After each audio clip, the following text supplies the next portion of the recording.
Buenas noches, mis queridos huesudos. Bienvenidos una vez más a este rincón donde la realidad se dobla y las sombras cobran vida propia. Me alegra ver que han regresado, aunque dudo que sus nervios estén preparados para lo que les tengo reservado hoy. Antes de sumergirnos en el abismo, ya conocen el ritual obligatorio para sobrevivir a mis relatos. Busquen el lugar más oscuro de su casa, apaguen absolutamente todas las luces y asegúrense de que nadie los observe desde los rincones. Ajusten bien sus auriculares, quiero que cada susurro y cada crujido se filtren directamente en sus cerebros. Hoy les traigo una historia que me ha dejado un sabor metálico en la boca. Se titula El Guardián del Abismo, Protocolo 6.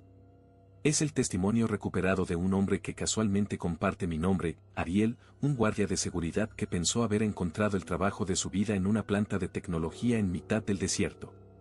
Lo que ese hombre descubrió en los niveles inferiores es algo que la ciencia no puede explicar y que la humanidad no debería conocer. Prepárense para escuchar la última grabación de alguien que vio de frente el fin del mundo y solo pudo dejarnos su voz como herencia entre el metal y el miedo. Que comience la pesadilla. Tenía exactamente $12.75 en mi cuenta bancaria cuando recibí la llamada de EtherTag. Recuerdo el sonido del teléfono vibrando sobre la mesa de madera barata de mi apartamento, un sonido que parecía amplificado por el vacío de mis tripas. Llevaba 3 meses comiendo fideos instantáneos y el olor a humedad de las paredes se me había pegado a la piel como una segunda capa de desesperación. El aviso de desahucio, un papel amarillo chillón que insultaba mi vista desde la puerta, era lo único que decoraba mi entrada. Por eso, cuando una voz femenina, tan fría y aséptica como un bisturí, me citó para una entrevista en sus oficinas centrales, no hice preguntas. No estaba en posición de cuestionar nada. El hambre es una excelente herramienta de reclutamiento. La oficina de EtherTag en la ciudad era un despliegue de cristal ahumado y mármol negro que te hacía sentir pequeño, casi insignificante. Allí me entregaron el contrato. Era un tomo pesado, un bloque de 50 páginas encuadernadas con un lomo de cuero sintético que crujía al abrirlo. Mientras mis ojos escaneaban las líneas, me detuve en la cifra. $15,000 al mes. Parpadeé varias veces, pensando que el hambre me estaba provocando alucinaciones visuales, pero el número seguía allí, sólido y obsceno. $15,000 por ser un simple guardia de seguridad nocturno. Las cláusulas de confidencialidad eran, sin embargo, otra historia. Ocupaban la mitad del documento. Hablaban de secretos industriales de seguridad nacional, de la renuncia total a mis derechos de imagen y de una responsabilidad penal que incluía penas de cadena perpetua en prisiones federales si llegaba a mencionar una sola palabra de lo que viera dentro de aquellas instalaciones. Firmé cada página con una mano que no dejaba de temblar, sintiendo como la tinta negra se convertía en una cadena alrededor de mi cuello. El dinero no es gratis, me dije, pero en ese momento, el precio me parecía una ganga comparado con dormir en un callejón. 2 días después, un todoterreno blindado me recogió para llevarme a mi destino. El viaje duró 6 horas. Dejamos atrás la civilización, los carteles de neón y las gasolineras olvidadas para adentrarnos en un desierto que parecía no tener fin. El calor se filtraba por las ventanillas a pesar del aire acondicionado, un calor seco que te quemaba los pulmones. Finalmente, la planta de EtherTag apareció en el horizonte como un espejismo de acero y pesadilla. Era un complejo masivo, una mole de geometría agresiva rodeada por 3 perímetros de vallas electrificadas que zumbaban con una energía azulada. El aire alrededor del complejo olía a ozono y a arena quemada. Al bajar del vehículo, el silencio del desierto me golpeó los oídos, roto solo por el murmullo constante de los generadores subterráneos que hacían vibrar el suelo bajo mis pies. Me recibió el sargento Vance. Era un hombre que parecía haber sido tallado en piedra volcánica. Su uniforme estaba tan almidonado que las aristas de sus mangas podrían haber cortado papel. Pero lo que más me inquietó fueron sus ojos. El izquierdo era de un azul pálido, casi transparente, mientras que el derecho era una esfera de vidrio oscuro que no reflejaba la luz, dándole una expresión de asimetría inhumana. Vance no me dio la mano.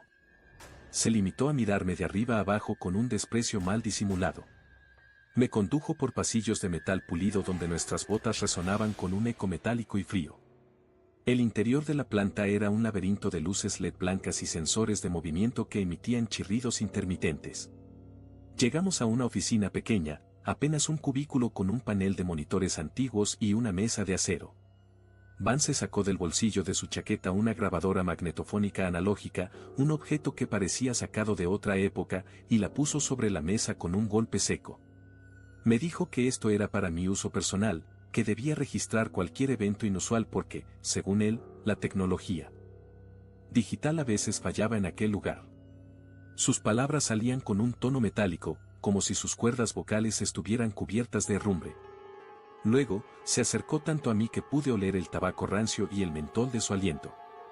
Me señaló un panel de control donde un indicador de ascensor mostraba varios niveles. Casi todos los botones eran grises, excepto uno que estaba cubierto por una placa de metal atornillada. El panel mostraba los niveles del 1 al 5. Sin embargo, en el extremo derecho, había una luz roja apagada junto a un rótulo que decía planta 6. Vance me agarró del brazo con una fuerza que me dejó los dedos marcados en la piel. Me dijo que esa era la regla de oro, la única que importaba si quería seguir respirando.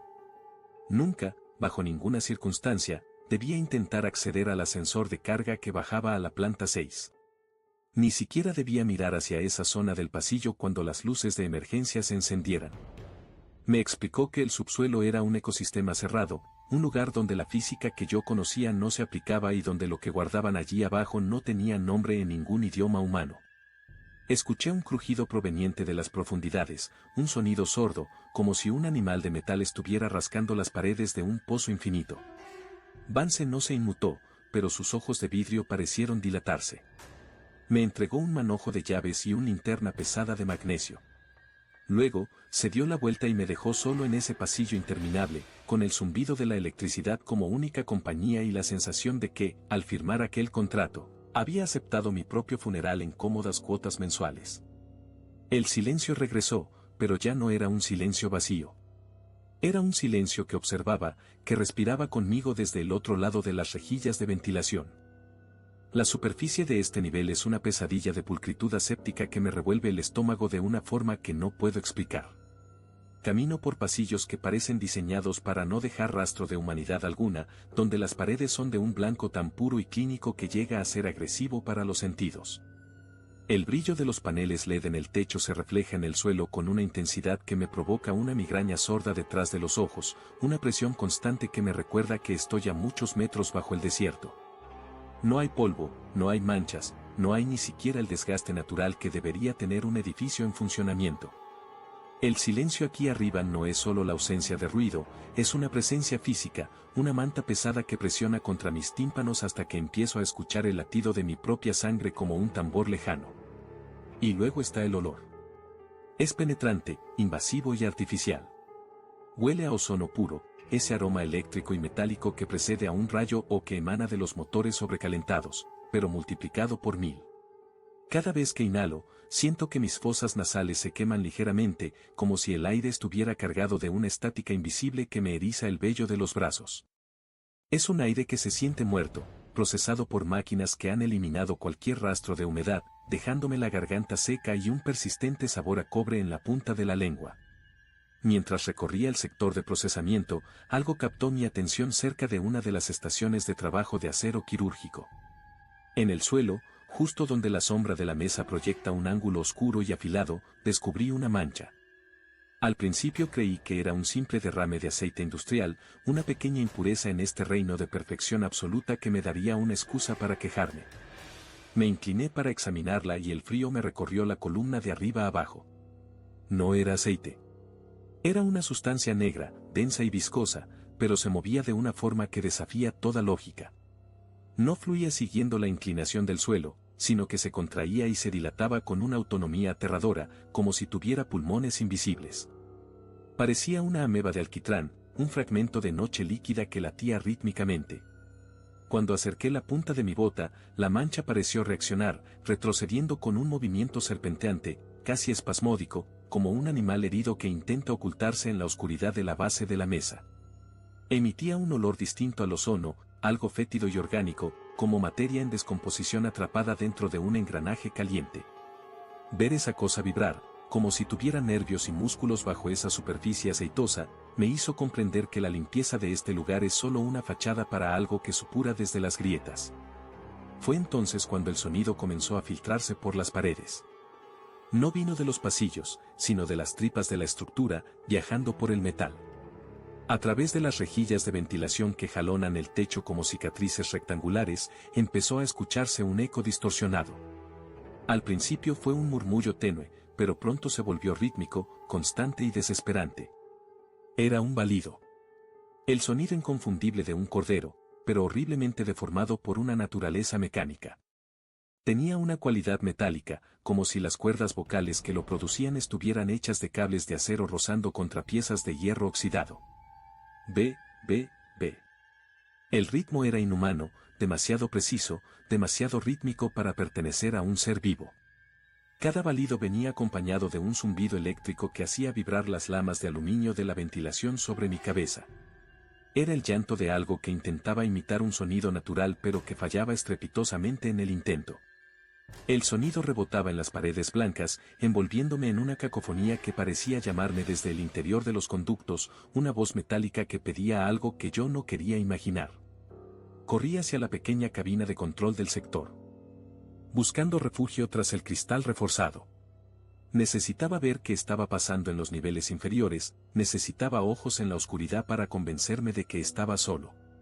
Me desplomé en la silla frente al muro de monitores y empecé a cambiar las frecuencias de las cámaras de seguridad con manos temblorosas.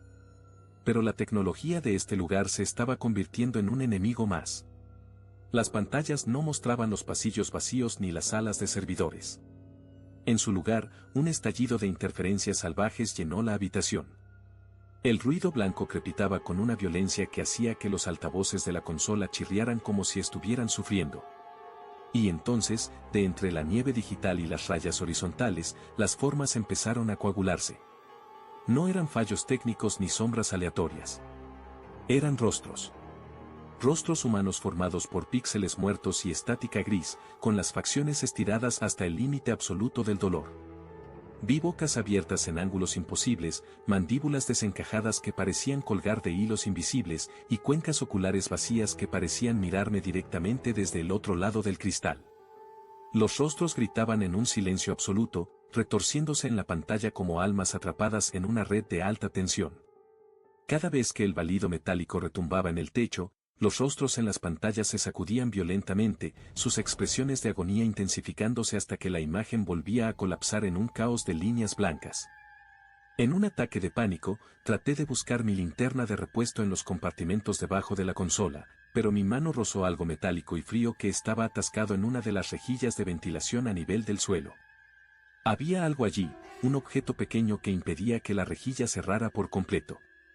Tiré con fuerza, ignorando el miedo a que algo me sujetara la mano desde el otro lado, y un objeto cayó sobre el suelo blanco con un golpe seco que resonó como un disparo. Era un carnet de identidad de la empresa. El plástico estaba amarillento, sucio y manchado con restos de ese mismo aceite negro y pulsante que había visto antes. Al limpiarlo con la manga de mi uniforme, el nombre apareció bajo la luz fría de la cabina: Manuel Estrada, vigilante nocturno. El hombre al que yo había venido a reemplazar, el que supuestamente se había marchado voluntariamente. Pero lo que me hizo soltar el carnet y retroceder hasta chocar con el muro de monitores fueron las marcas en el plástico duro. El carnet tenía marcas de mordiscos. No eran dentelladas de un animal común, ni siquiera de un humano desesperado. Eran perforaciones circulares perfectas, una serie de agujeros concéntricos dispuestos en una hilera que atravesaban el policarbonato como si fuera papel. Eran las huellas de una boca circular, una boca llena de filas de dientes dispuestos para perforar, sujetar y triturar al mismo tiempo. Al tocar los bordes de los agujeros, sentí una humedad fría y pegajosa que todavía emanaba de ellos. Manuel no se fue de aquí. Manuel fue devorado por algo que tiene una boca que encaja con esas marcas, y ese algo está ahora mismo moviéndose por los conductos sobre mi cabeza, esperando el momento exacto para volver a balar.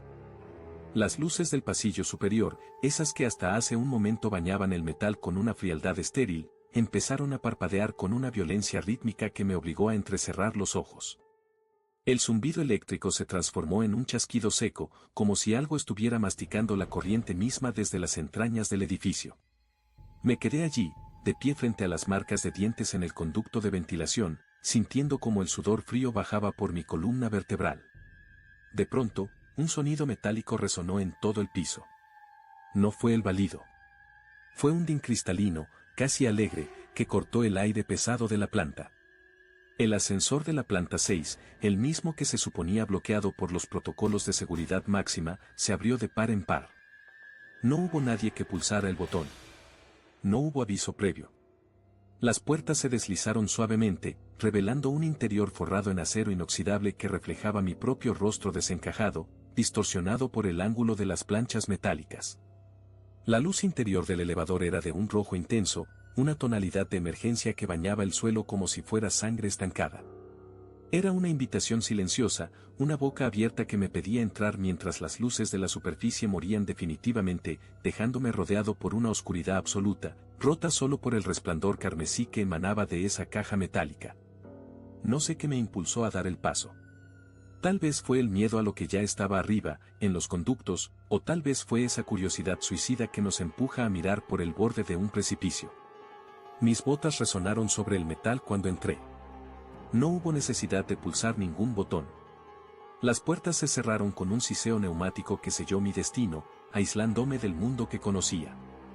El descenso comenzó de inmediato. Al principio fue la sensación habitual de caída leve en el estómago, pero los segundos se convirtieron en minutos. 1, 2, 3 minutos de un descenso ininterrumpido y vertiginoso. Mi reloj marcaba una profundidad que desafiaba toda lógica arquitectónica. Estábamos bajando mucho más allá del sótano, mucho más allá de los cimientos, perforando la corteza misma del desierto. La cabina vibraba con una frecuencia que me hacía doler los dientes, un temblor profundo que parecía provenir de la roca misma. El aire dentro del ascensor empezó a cambiar. Ya no era el aire filtrado y seco de las plantas superiores. Se volvió pesado, cargado de una humedad opresiva que me dificultaba la respiración. Cuando finalmente el ascensor se detuvo, no hubo un golpe seco, sino una transición fluida hacia la inmovilidad. Las puertas se abrieron y lo que vi me hizo retroceder hasta chocar con la pared del fondo. No era una planta de microchips. Era una pesadilla geológica. Me encontré frente a una cavidad cavernosa de dimensiones imposibles, donde la naturaleza y la tecnología habían colisionado de forma obscena. Las paredes no eran de hormigón, sino de roca natural, una piedra oscura y brillante que parecía sudar un aceite negro. Pero lo más inquietante era la red de cables de fibra óptica que colgaba del techo de piedra como si fueran raíces nerviosas, pulsando con una luz azulada y eléctrica que bañaba el entorno en un resplandor fantasmal. Entre las estalactitas, vi tubos de ensayo gigantescos, cilindros de cristal de al menos 4 metros de altura, anclados al suelo de roca mediante pernos de acero oxidados. Dentro de esos tubos, un líquido amarillento y burbujeante albergaba formas que mi mente se negaba a procesar del todo, masas de tejido que parecían latir al unísono con el zumbido de la planta. El olor me golpeó entonces como un mazo físico. Era una mezcla nauseabunda de carne podrida, de algo que había muerto hace mucho tiempo y se estaba descomponiendo bajo un sol que nunca llegaría aquí, mezclado con el aroma penetrante y metálico de la soldadura eléctrica. Era el olor de una carnicería automatizada. Mis pulmones ardían con cada inhalación. Caminé unos pasos fuera del ascensor, mis pies hundiéndose ligeramente en una capa de polvo grisáceo que cubría el suelo. El silencio era casi total, roto solo por el goteo constante de algún fluido y el ronroneo distante de maquinaria pesada. Me escondí detrás de uno de esos tubos gigantes, sintiendo el calor que emanaba del cristal. Fue entonces cuando lo escuché. Un sonido rítmico. Un golpe seco sobre la piedra. No era el sonido de una bota humana. Era un impacto más duro, más definido. Entre las sombras proyectadas por los cables y las rocas, a unos 20 metros de donde yo me encontraba, vi un movimiento. Una pata, larga y articulada, emergió de la oscuridad. No era puramente biológica. Estaba recubierta de placas de un metal negro mate, unidas por cables que parecían tendones expuestos, pero terminaba en algo inconfundible. Una pezuña de cabra, hendida y sucia, que golpeaba el suelo con una cadencia hipnótica. Tac. Tac. Tac. La pezuña se clavaba en la piedra con una fuerza que hacía saltar chispas mínimas. Podía ver cómo los pistones hidráulicos en lo que debería ser la articulación del tobillo se movían con una precisión quirúrgica, ajustando el peso de lo que fuera que sostuviera esa extremidad. Me quedé petrificado, conteniendo el aliento hasta que sentí que mis pulmones iban a estallar. Esa cosa, esa amalgama de ingeniería prohibida y naturaleza retorcida, estaba allí mismo, marcando el tiempo en la oscuridad de la planta 6, esperando que yo diera el siguiente paso para reclamar mi presencia en su abismo de metal y carne.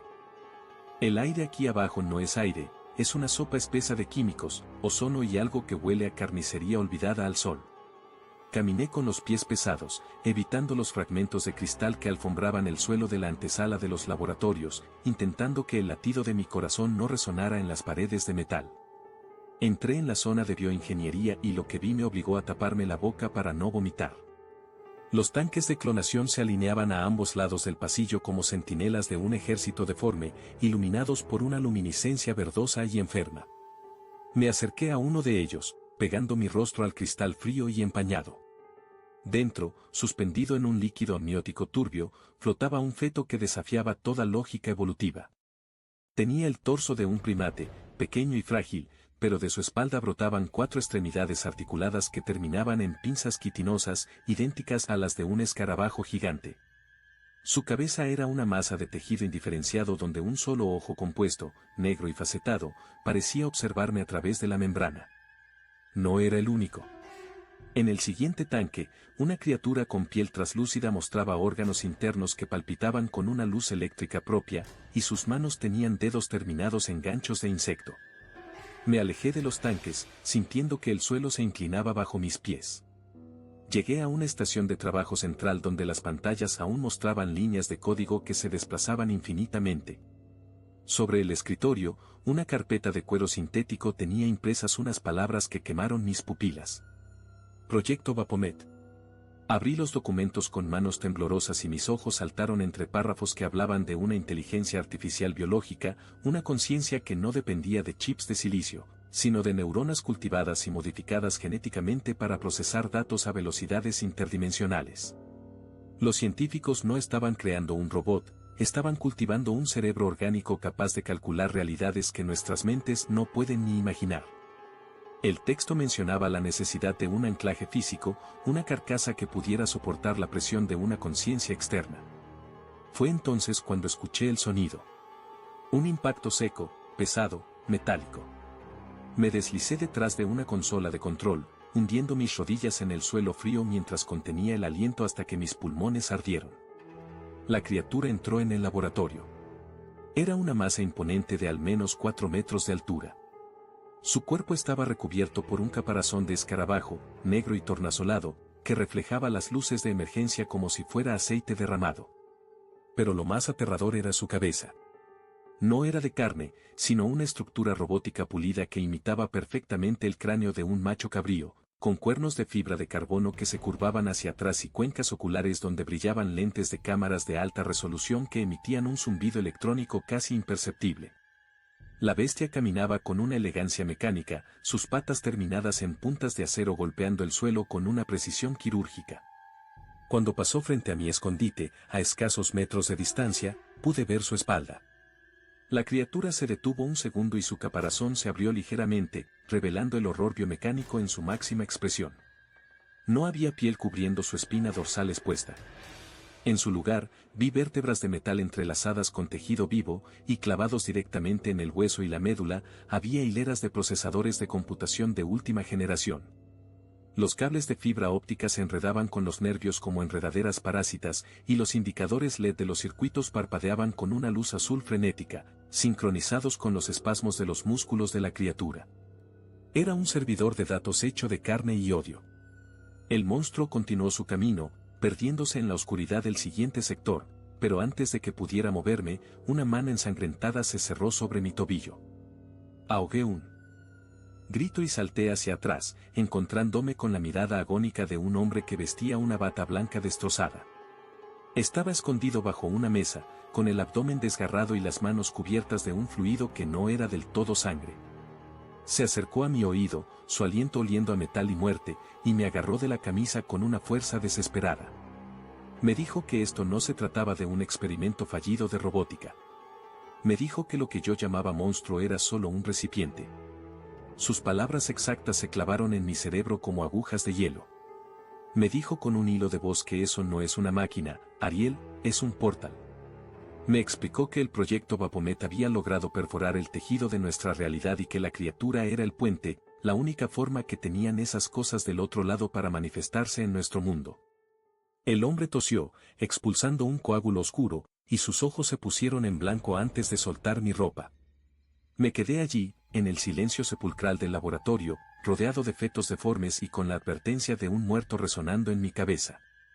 El protocolo 6 no era para limpiar un desastre químico, era para cerrar una puerta que nunca debió abrirse, y yo estaba atrapado en el lado equivocado de la cerradura. Me quedé inmóvil, fundido con las sombras de la maquinaria pesada, mientras el hedor a ozono y carne quemada me llenaba los pulmones hasta hacerme querer vomitar. El silencio que siguió a las últimas palabras del científico fue roto por un chasquido rítmico, un sonido metálico y húmedo que provenía de la cámara contigua. Me asomé con una lentitud agónica, protegiendo mi respiración con la mano para no emitir el más mínimo ruido. Allí estaba ella. La criatura no estaba simplemente devorando los restos, estaba realizando una integración biológica que desafiaba toda lógica natural. La vi sujetar un fajo de cables de alta tensión con unas extremidades que terminaban en pinzas de una precisión microscópica. No los arrancaba con furia, sino que los pelaba, dejando el cobre al desnudo antes de introducirlo en una abertura en su tórax que palpitaba con una luz azulina enfermiza. Al mismo tiempo, con otra de sus patas articuladas, diseccionaba los restos orgánicos de uno de los guardias caídos, separando los tendones de los nervios con la delicadeza de un cirujano. Vi cómo fusionaba el metal con el tejido vivo, cómo los cables se perdían entre las fibras musculares de la bestia, creando una red de sinapsis artificiales que chispeaban bajo su piel traslúcida. Era un espectáculo de una crueldad técnica insoportable, una máquina de matar que se estaba reprogramando a sí misma con los escombros de la planta. El doctor ya no respiraba. Su cuerpo, ahora un saco de huesos rotos y advertencias inútiles, yacía a mis pies. Sabía que no podía quedarme allí, paralizado por el asombro y el asco. La puerta de seguridad hacia el nivel inferior estaba bloqueada y el aire empezaba a escasear, viciado por el humo de los circuitos quemados. Me obligué a bajar la mirada hacia el cadáver del científico. Su mano derecha seguía aferrada a su pecho, y entre sus dedos rígidos asomaba el borde de una tarjeta de acceso de nivel 6, manchada con una sangre que ya empezaba a espesarse y a oscurecerse. Tuve que arrodillarme sobre el suelo pegajoso, sintiendo el frío del metal a través de mi uniforme. Al tocar su mano, la piel se sentía como cera vieja. Tuve que hacer palanca, separando sus dedos uno a uno con un crujido que me recorrió la columna vertebral. La tarjeta salió con un sonido de succión repugnante, cubierta de una capa de moco y plasma. En ese instante, el mundo pareció detenerse. Un zumbido agudo, una frecuencia que no pertenecía al espectro auditivo humano, perforó el aire. No era un grito, era una señal. Sentí una presión insoportable detrás de mis ojos, como si alguien estuviera clavando agujas calientes en mis tímpanos. Me llevé las manos a los oídos y, al retirarlas, vi que mis palmas estaban manchadas de un rojo brillante. Mis oídos estaban sangrando. Y entonces, en medio de ese dolor punzante, la escuché. Ariel, hijo, ¿por qué no has cenado todavía? La voz de mi madre, muerta hace 10 años, resonó con una claridad cristalina dentro de mi cráneo. No era un recuerdo, era una intrusión. La frecuencia de la criatura estaba hackeando mi propio cerebro, utilizando mis traumas para anclarme al suelo. El olor a estofado de su cocina se mezcló con el aroma a cadáver descompuesto del laboratorio. Ariel, hace frío afuera, entra ya, decía la voz, mientras el sonido de las pinzas de la criatura se acercaba por el pasillo. Me golpeé la cabeza contra la pared, 1, 2 veces, buscando que el dolor físico apagara aquella alucinación auditiva. Funcionó por un segundo. Arrastré mi cuerpo hacia el lector de la puerta, deslicé la tarjeta ensangrentada y el mecanismo gimió antes de abrirse hacia un abismo de sombras. Descendí por las escaleras de emergencia, casi cayendo, hasta que llegué al centro neurálgico de la planta 6. Lo que vi allí arriba, en la cúpula central, no era una instalación informática, era un nido. Cientos de estructuras ovoides colgaban del techo, conectadas entre sí por cables que parecían cordones umbilicales. Eran servidores, pero estaban recubiertos de una membrana orgánica, húmeda y palpitante. Dentro de cada huevo se podía ver el parpadeo de luces LED rítmicas, como corazones de silicio latiendo bajo una piel de gelatina. El lugar respiraba. La temperatura había subido 10 grados y el aire era tan denso que costaba tragarlo.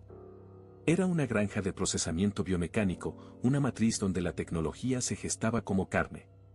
En el silencio de la cúpula, un sonido diferente me heló la sangre.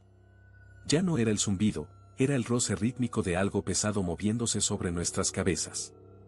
Miré hacia arriba, hacia las vigas de acero que sostenían la cúpula. La criatura estaba allí, suspendida como una araña de pesadilla. Sus patas de insecto, largas y segmentadas, se hundían en el metal con una facilidad aterradora. Sus ojos, múltiples y carentes de párpados, se fijaron en mí, reflejando la escasa luz de emergencia de la sala. Me había detectado. El depredador ya no estaba alimentándose, ahora estaba cazando. Escuché el metal retorcerse bajo su peso mientras comenzaba a descender por la pared lateral con una agilidad que ninguna criatura de ese tamaño debería poseer. Sus garras rascaban el acero, produciendo un chirrido que se mezclaba con la voz de mi madre que volvía a susurrar en mi nuca que ya era hora de dormir. Empecé a correr, mis botas resbalando en el fluido que goteaba de los huevos del techo, sabiendo que en este laberinto de carne y microchips, no había rincón donde la luz pudiera salvarme. Mis pulmones arden como si hubiera tragado brasas mientras me arrastro por este conducto de mantenimiento. El espacio es tan estrecho que mis hombros rozan las paredes de metal frío y rugoso, desollando la tela de mi uniforme y la piel que hay debajo. Escucho el estruendo justo detrás de mí, a pocos metros. No es un ruido orgánico, es el sonido de una prensa hidráulica aplastando latas, un chirrido de acero contra acero que hace que mis dientes vibren dentro de las encías. El túnel se retuerce, gime bajo una presión que no debería existir, y puedo sentir las vibraciones en mi pecho, un pulso rítmico que me dice que esa cosa no solo me persigue, sino que está moldeando la estructura misma de la planta a su paso. El aire aquí huele a ozono quemado y a esa humedad rancia de los sótanos que nunca han visto la luz del sol. Siento el sudor frío bajando por mi espalda, mezclándose con el polvo metálico que se me mete en los ojos y en la garganta. Tengo que seguir avanzando. Mis dedos encuentran una rejilla floja y me dejo caer hacia un espacio más amplio, golpeando el suelo de rejilla con un estrépito que suena como una campana fúnebre en este silencio sepulcral. Me encuentro en una sala de servidores que no figuraba en ninguno de los planos que me dieron al entrar. Las luces rojas de emergencia parpadean con una cadencia errática, revelando filas interminables de procesadores que zumban como un enjambre de avispas furiosas. Pero hay algo mal, algo profundamente antinatural. Los cables no solo cuelgan de los racks, se retuercen como tendones. Hay una sustancia viscosa, oscura y brillante, que recubre los circuitos, palpitando con una luz azulada y pálida. Me acerco a una de las terminales principales, mis manos tiemblan tanto que apenas puedo teclear. En la pantalla, las líneas de código se desplazan a una velocidad vertiginosa, pero no es lenguaje binario convencional. Son patrones fractales, una arquitectura de software que parece haber crecido como un cáncer. Y entonces lo veo. El logotipo del Departamento de Defensa parpadea en la esquina superior, junto a una designación que me hiela la sangre, Silo de Lanzamiento Táctico 9B. Esta planta de microchips es una fachada. Debajo de mis pies no hay solo laboratorios, hay un silo de misiles nucleares activos, y el monstruo que me acecha no es un experimento biológico que escapó de una jaula. Es el sistema de control. La criatura es el sistema operativo de la defensa nacional hecho carne y cable. Han logrado sintetizar una inteligencia artificial en una matriz biológica y algo ha salido terriblemente mal. El software de seguridad ha sido infectado por los propios instintos de supervivencia de la quimera. Ha activado el protocolo de defensa propia no contra una amenaza externa, sino contra todo lo que se mueva dentro de estas paredes. El edificio entero es ahora su cuerpo, y los sistemas de seguridad son sus garras. De repente, una de las pantallas de vigilancia se enciende con un estallido de estática blanca.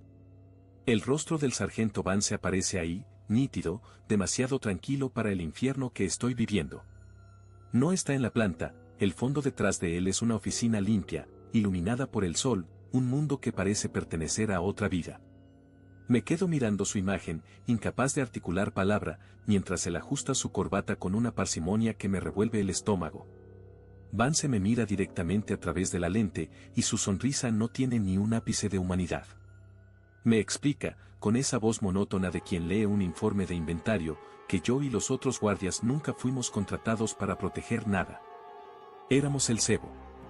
Necesitaban datos de campo sobre los instintos de caza del espécimen, querían ver cómo una inteligencia biomecánica gestionaba la eliminación de objetivos móviles en un entorno cerrado. El sueldo astronómico, el contrato de confidencialidad, todo era el precio de nuestra carne para alimentar el aprendizaje de su nueva arma. Dice que mi resistencia ha sido notable, que he proporcionado telemetría valiosa sobre el miedo humano y la respuesta al estrés. Mientras habla, escucho un sonido metálico pesado que resuena en toda la estructura, un eco profundo que viene de los niveles superiores.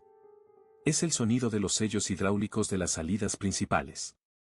Vance me dice que el protocolo 6 hectáreas pasado a la fase de contención absoluta. Veo en el monitor cómo las compuertas de acero de 10 centímetros de espesor caen una tras otra, bloqueando los ascensores, las escaleras de emergencia y los conductos de ventilación que llevan a la superficie. Estoy atrapado a kilómetros bajo el desierto, en el estómago de una bestia que piensa en código y mata por instinto. Vance se despide deseándome una muerte rápida, como si fuera una cortesía, y la pantalla se apaga, dejándome de nuevo en esa penumbra rojiza donde solo se escucha el zumbido de los servidores y el arrastrar de las garras de la cosa que ahora sabe exactamente dónde estoy. El aire empieza a escasear y el olor a cobre es tan fuerte que puedo saborearlo. Estoy en la oscuridad, rodeado de tecnología que me odia, esperando a que el dueño de casa termine de jugar conmigo para devorarme por completo. Mis dedos están entumecidos por el frío y el pánico mientras palpo a ciegas la rugosidad de mi cinturón de herramientas hasta que encuentro el cilindro gélido de la bengala de emergencia. Siento el roce de sus garras contra el hormigón, un sonido que no es solo un ruido, es una vibración que me sube por los talones y me sacude los dientes. No puedo seguir así, no puedo esperar a que sus mandíbulas hidráulicas se cierren sobre mi cuello en la absoluta negrura. Agarro el iniciador con una fuerza que me hace doler las articulaciones y tiro con un rugido que se queda atrapado en mi garganta seca. El estallido es instantáneo y brutal. Una lengua de fuego blanco y furioso nace de mi mano, devorando las sombras y pintando las paredes de un rojo incandescente que me quema las retinas. Me obligo a no cerrar los ojos aunque el resplandor me hiera. Y entonces lo veo. Está ahí, a menos de 3 metros, una masa de metal aceitoso y carne pálida que se retuerce ante la súbita claridad. Pero lo que me paraliza el corazón no son sus pinzas oxidadas ni sus cables expuestos que laten como venas. Lo peor son sus ojos. No tiene los sensores ópticos que esperaba. Alrededor de lo que parece ser un cráneo deformado de titanio, la criatura tiene docenas de ojos humanos injertados, cosidos con un hilo quirúrgico negro que aún parece supurar. Son ojos de todos los colores, marrones, azules, verdes con motas doradas, algunos nublados por las cataratas y otros dilatados en un terror eterno que se ha quedado congelado en el tiempo. Todos parpadean al unísono, irritados por la luz de magnesio, moviéndose frenéticamente en sus cuencas de carne viva. Es una galería de miradas robadas que ahora me observan con una inteligencia maligna y fragmentada. El monstruo emite un chirrido que parece el lamento de 1000 almas atrapadas en una trituradora de metal y se tapa la cara con sus extremidades biomecánicas mientras retrocede pesadamente hacia las sombras del pasillo. En ese preciso instante, los altavoces del techo, que hasta ahora solo emitían estática, cobran vida con un chasquido eléctrico que me hace saltar. Una voz sintética, carente de cualquier rastro de humanidad, resuena en todo el complejo con una frialdad que me hiela la sangre más que la propia criatura. Protocolo Fénix activado, dice la voz, y cada palabra es un clavo en mi ataúd. Purga térmica de nivel 6 iniciada para prevenir la fuga de material biológico contaminado. Impacto nuclear táctico en 15 minutos. La cuenta regresiva comienza ahora. Repito, 15 minutos para la detonación de limpieza. El suelo comienza a vibrar levemente, un zumbido sordo que indica que los sistemas de ignición subterráneos se están cargando. Tengo 15 minutos de vida antes de convertirme en cenizas esparcidas por el desierto de Nevada. Corro. Corro como si mis pulmones fueran a estallar, ignorando el sabor a azufre de la bengala que aún arde en mi mano izquierda. Llego al vestíbulo del ascensor de carga, la única salida posible hacia la superficie, pero el panel de control está destrozado, colgando por cables de colores que chisporrotean como serpientes heridas. Tengo que hackearlo, tengo que puentear los circuitos si quiero tener una oportunidad. Me tiro al suelo, con la bengala clavada en una grieta del cemento para que me dé luz, y mis manos tiemblan tanto que apenas puedo sujetar el pelacables. Arriba de mí, el sonido ha cambiado. Ya no es un arrastrar pesado por el suelo. Ahora escucho el metal crusher sobre mi cabeza. La cosa está en el techo, desplazándose entre las tuberías y las rejillas de ventilación. Puedo oír el roce de sus pinzas metálicas contra el acero, un clank clank rítmico que me indica que me está rodeando, que se está posicionando justo encima de mi nuca. Suda, Ariel, me digo a mí mismo mientras intento conectar el cable rojo con la terminal de emergencia, mientras el sudor me nubla la vista y el olor a ozono se vuelve insoportable. Entonces me doy cuenta de algo aterrador que me hace detenerme por un segundo. La criatura no está intentando matarme de inmediato. Podría haber saltado sobre mí hace 5 minutos. Me está observando trabajar en el ascensor. Entiendo con una claridad absoluta y amarga que la quimera no es solo un depredador, es una prisionera igual que yo. Sabe que no puede abrir esa puerta blindada por sí sola. Necesita mis códigos, mi firma biométrica, mi conocimiento técnico.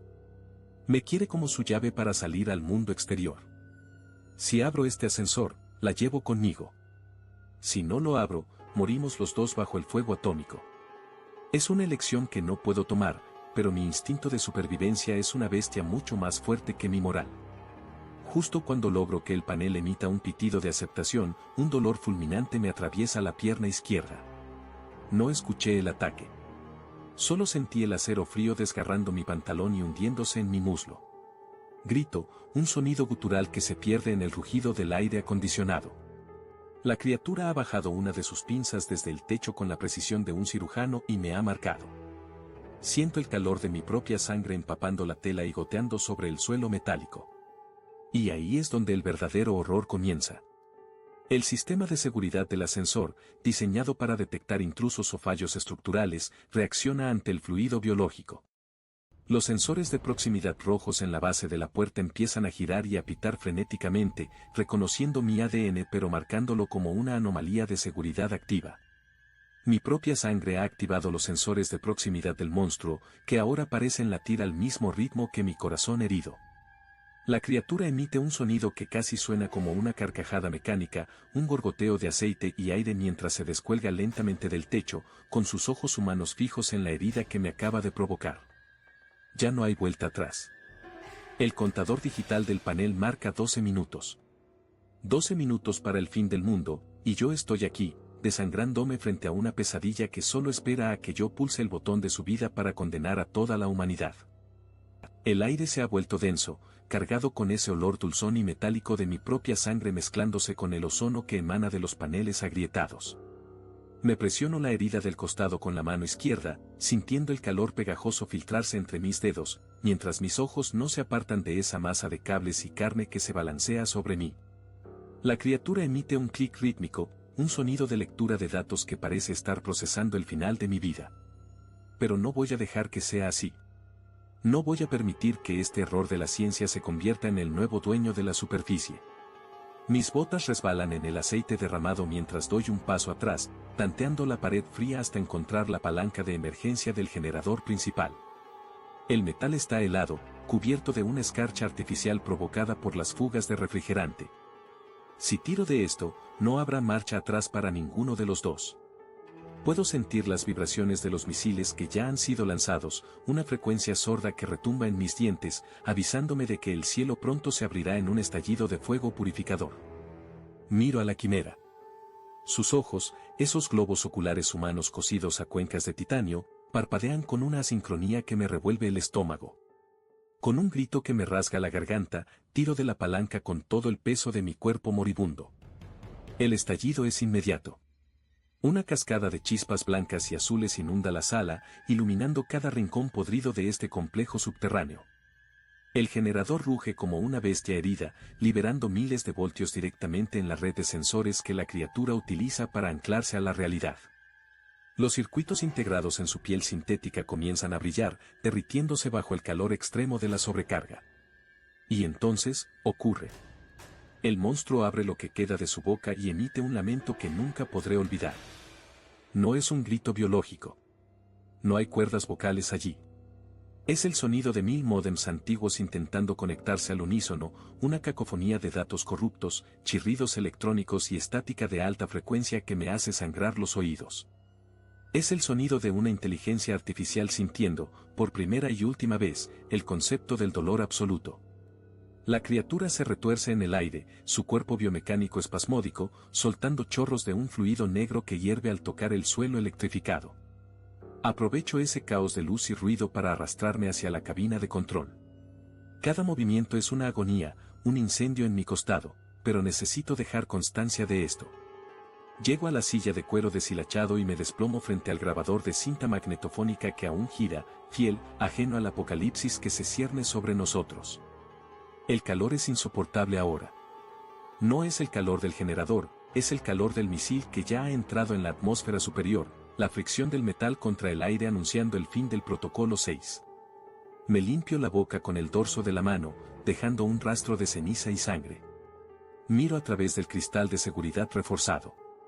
La criatura ya no lucha. Está allí, caída en el suelo, su cuerpo humeante entrelazado con los cables fundidos del generador.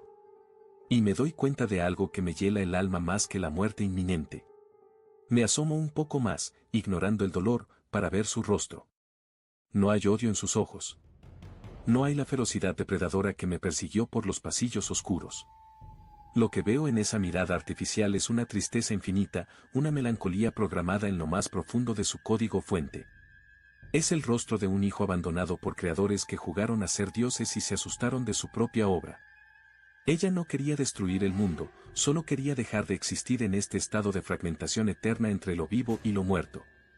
Sus ojos se fijan en los míos y, por un segundo, hay una conexión, un reconocimiento mutuo de que ambos somos víctimas de la misma ambición desmedida. El cronómetro digital llega a 0. El silencio que sigue es absoluto, una pausa en él. Tiempo donde el mundo entero parece contener la respiración. Me acerco al micrófono una última vez, sintiendo como el aire se vuelve blanco, como la estructura del búnker empieza a desintegrarse bajo la presión de la explosión nuclear que acaba de impactar justo encima de nosotros. No tengo miedo. Solo espero que esta cinta sobreviva, que alguien encuentre estas palabras entre las cenizas y entienda que el verdadero peligro no era el monstruo, sino la mano que lo construyó. El sonido del metal retorciéndose y el rugido de la luz pura lo inundan todo. La grabación se corta en un estallido de estática blanca. Silencio. Nada más que el vacío de una cinta que deja de girar en la oscuridad. Meses después, un equipo de recuperación en trajes de protección radiológica máxima caminará sobre el desierto vitrificado. Encontrarán una caja de plomo, un búnker que aguantó lo imposible, y dentro, esta cinta. La marcarán con un sello rojo, la guardarán en una caja metálica y la enviarán a un sótano donde la luz del sol nunca llega. Evidencia clasificada. Protocolo 6, fallido. El guardián del abismo ha muerto, pero el abismo siempre permanece esperando a su próximo huésped. Esas fueron las últimas palabras recuperadas de aquella cinta de plomo, el único vestigio de un hombre que se hundió en la oscuridad por un puñado de billetes y terminó enfrentando lo que la ciencia preferiría olvidar. El desierto guarda secretos que no deberían ser desenterrados jamás, y el Protocolo 6 es solo un recordatorio de nuestra insignificancia ante las fuerzas que habitan en lo más profundo del abismo. Si este relato les ha provocado un escalofrío o los ha dejado pensando en lo que realmente se oculta bajo la tierra, les pido que dejen su like y se suscriban al canal para seguir explorando juntos estos rincones de la locura. Compartan el video con alguien que no tema mirar hacia la oscuridad. Yo soy Ariel Torres y esto ha sido El Guardián del Abismo. Tengan cuidado con lo que escuchan cuando el sol se oculta. Buenas noches, a todos.